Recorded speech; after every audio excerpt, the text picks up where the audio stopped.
Good afternoon, I'm Brian Reagan, this is Tyler Kelly. And we welcome you to our midday meditation on Kings. And today we are in 2 Kings chapter 5, verses 1 through 19, the account of Naaman. Tyler, go on ahead.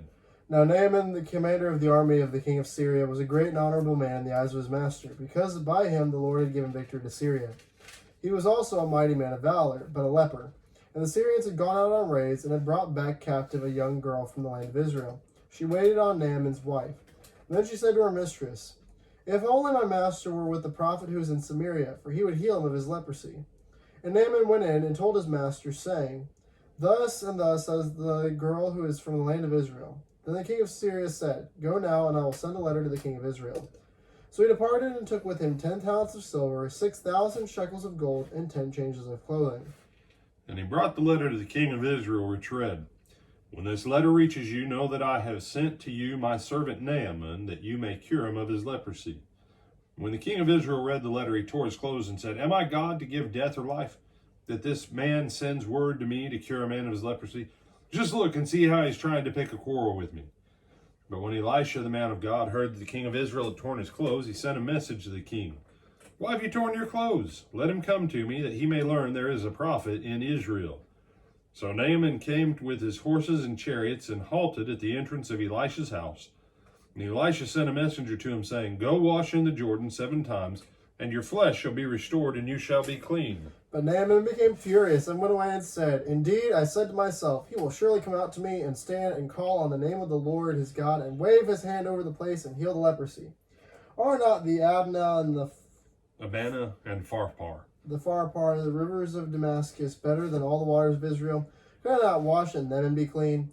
So he turned and went away in a rage. And his servants came near and spoke to him and said, "My father, if the prophet had told you to do something great, would you not have done it? How much more then when he says to you, 'Wash and be clean'?" So he went down and dipped 7 times in the Jordan, according to the saying of the man of God. And his flesh was restored like the flesh of a little child, and he was clean. And he returned to the man of God, he and all his aides, and came and stood before him, and he said, "Indeed, now I know there is no God in all the earth except in Israel. Now therefore, please take a gift from your servant." But he said, "As the Lord lives, whom I serve, I will accept nothing." And he urged him to accept, but he refused. Then Naaman said, "If not, please let 2 mule loads of earth be given to your servant, for your servant will no longer offer burnt offerings or sacrifice to any god except the Lord. But may the Lord pardon your servant on one count. When my master goes into the house of Rimmon to worship there, leaning on my arm, and I bow down in the house of Rimmon, when I do bow down in the house of Rimmon, may the Lord pardon your servant on this one count." And he said to him, "Go in peace." All right, so obviously Naaman's a what? Syrian. He's a Syrian. He's a military commander. God had blessed him in his military conquests. He's taken a girl captive of the children of Israel, the northern 10 tribes. She says, "Hey, you can get healed. There's a prophet in Israel. You don't have to be a Hebrew leper." Yeah, a leper any longer. And so his king sends a letter. The king of Israel thinks that the king of Syria is trying to pick a fight with him. "If you won't cure my commander, I'll go back to war with you." So he tears his clothes. Elisha's like, "Why are you ripping your clothes? Just have the guy come to me, seriously." He comes. Elisha doesn't go out. He sends another person. The person says, "Go wash in the Jordan 7 times. And Naaman kind of pitches a fit. But he has some smart servants. And they said, "If he would have commanded you to do something difficult, something great, some big thing, would you have done it?" "Absolutely." "Then why not do the simple thing?" This lesson with Naaman, all right? People argue about baptism. The simple fact is Christ commanded it. He said to obey that command before you learn to obey all of the rest of his commands. Matthew 28, 18 through 20. Yet how many people? "Well, we'll do a baptism service at Easter. We do once a year. We teach people everything else to be obedient to God."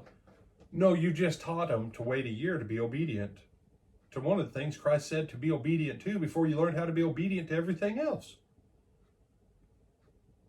Well, we don't think baptism is important. It doesn't matter what we think. Jesus commanded it.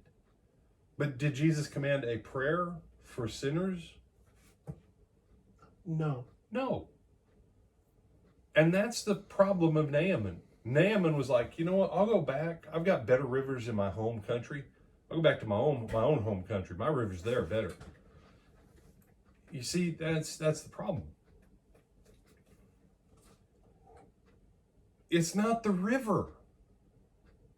It's whether or not Naaman would be obedient to a word from God. And if you don't have a word from God on what you're doing for your faith, then it's not from God and it's not of faith. And therefore it is not blessed by God.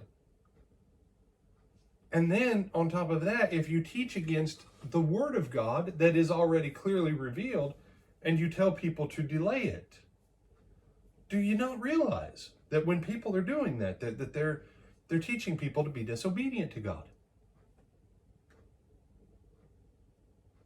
This lesson of Naaman, so many things. On the 6th time he went down into the water, Tyler, what was the condition of his skin? Leprous. Still leprous. On the 7th time, and you said, Paul, no, I think, and this is just me thinking, I think the reason the Lord had him dip 7 times was so that Naaman would get the point through his head. It's not about the rivers, bro. It's about doing what you're told from the Lord. Because there's nothing in the Jordan River that somehow, I mean, he could have stood in the river for 30 minutes and been covered with more water passing his skin if it was about the mineral quality of the Jordan River being healing. No one goes to the Jordan River when they go to the Middle East, to the health spa for the healing salts. They go to the Dead Sea. All right, that's where the spas are for Westerners. No one goes to the Jordan and says, oh, let me go to the Jordan, that muddy, nasty river. No. 7th time, he goes down under, he comes back up, and now his skin is like a newborn baby's. Why? Faith and obedience. He comes back, he tries to give Elisha a gift. Elisha's like, man, no. And he's like, well, then fine. Let me take two wagon loads of dirt back home. So why would he do that? Do you know why he did that, Tyler?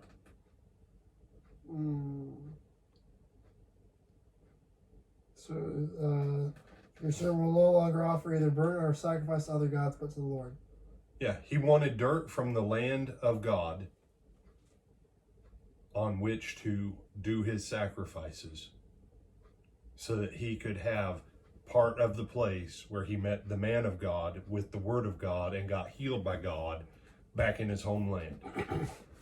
And he says, you know, but I'm a military commander, and when my king wants to go to the temple of his God, can you ask the Lord if he'll give me a pass on letting my general on my king stabilize himself on my arm? And the Lord goes, yeah, fine. Story of Naaman. Absolutely amazing. The lesson of Gehazi, feel free to read that one on your own. Anything else you want to add? No, sir. All right, with that, tell them when we're going to see him again. See them this evening at 7 o'clock at the Lake Butler Church of Christ in Lake Butler, Florida, either on our live stream or in person for our Wednesday evening Bible class on Psalms with Brother Greg Edwards, one of our deacons. All right. Lord willing, we'll see you then.